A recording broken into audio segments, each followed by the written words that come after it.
Alright, I know you guys have seen many showcases of the new Megumi Shadow unit in Anime Expeditions, but today I'm showing him in Shiny and completely explaining absolutely everything.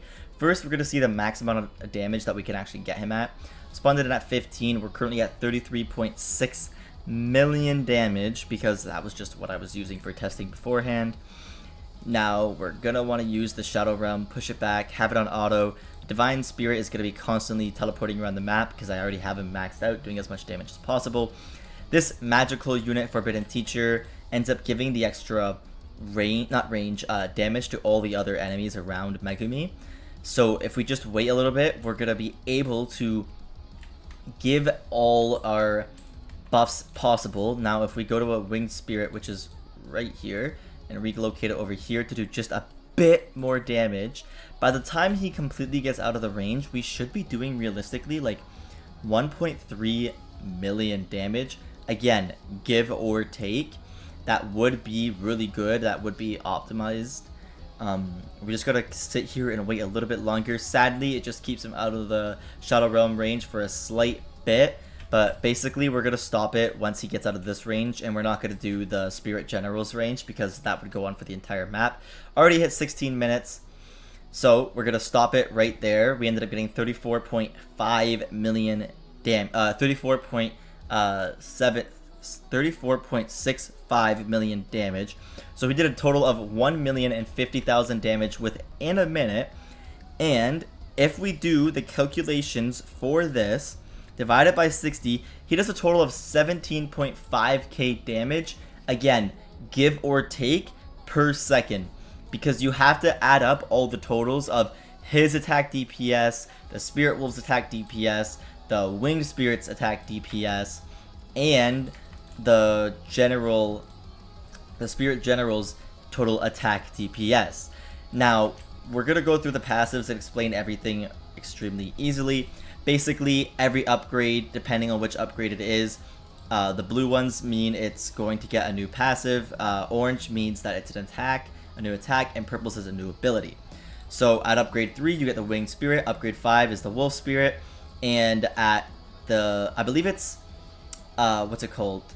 At the, I forget which upgrade it is, Divine Spirit, final upgrade, ends up giving you the Divine General. Now, the Divine General is really good because he's able, or Spirit General, also known as Maharaga, he's able to actually teleport across the map every 10 seconds based on the priority and stun the enemy.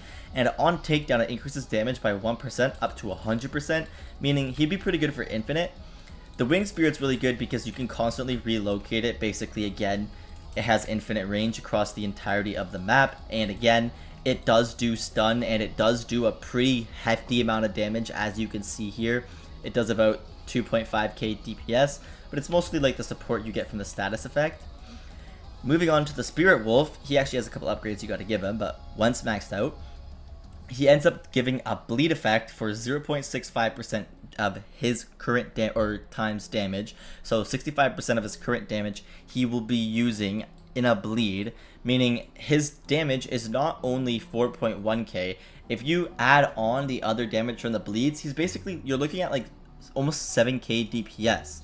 Now, the Forbidden Teacher, obviously, her passive gives 5% damage to eat all magical units within range per upgrade. So the 5 upgrades gives it 25%, as you can see here. He's got 1.3x. It's just a busted amount of damage, and whenever you use Shadow Realm, you get 30% damage to all. It applies 25% damage buff to all magical units in range for 30 seconds. And it's Shadow Rewind, which you saw him do, where Kenpachi moved further back across the map. And he can do that every 60 seconds, which is actually really good. It allows him to not only be a good support unit because it gives like stun and a bleed, but it also is a good utility unit because it has its utility also grants support, and he's overall just one of the best damage units there is. Now, if you see the models, they're actually different from the regular models for the non-shiny versions. Basically, this goldish color for the eyes around Megumi's head is inputted to all the other units. So all his other summons, I guess, the spirits, you can see here that this turns all orange instead of like reddish. The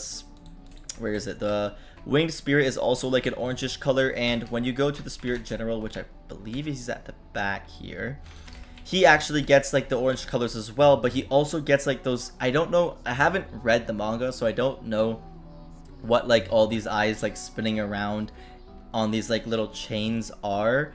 But overall, 10 out of 10 unit for support and uniqueness, because not many people actually use Megumi in games, and they did it the best that they could. They're actually very good with using different units that are inputted in a lot of games. Like for example, instead of dropping like Gojo and Sukuna, they did Megumi, which is completely different from like what most games would do.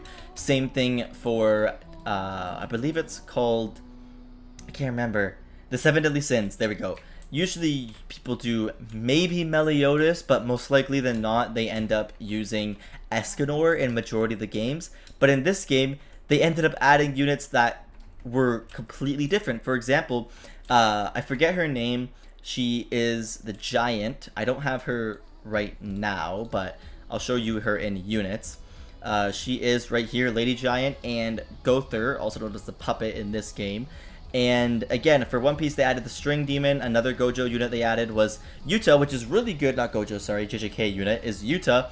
And the Salmon Sorcerer, which I forget his name. He uses speech as his curse technique.